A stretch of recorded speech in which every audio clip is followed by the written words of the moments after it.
Hello বন্ধুরা, দেখো আজকে আমি কি রান্না করছি।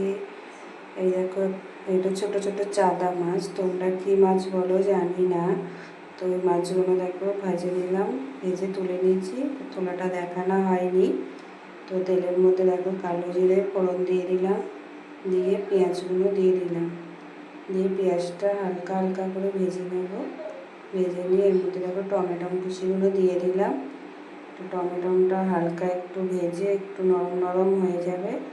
এর মধ্যে এবার দিয়ে দেবো রসুন আদা বাটা, দিয়ে আবার একটু নেড়ে নিলাম ভালো করে, যাতে রসুনের গন্ধটা না ছাড়ে। তো এর মধ্যে এবার আমি সব এক এক করে গুঁড়ো মশলাটা জলে গুলে রেখেছিলাম দিয়ে দিলাম।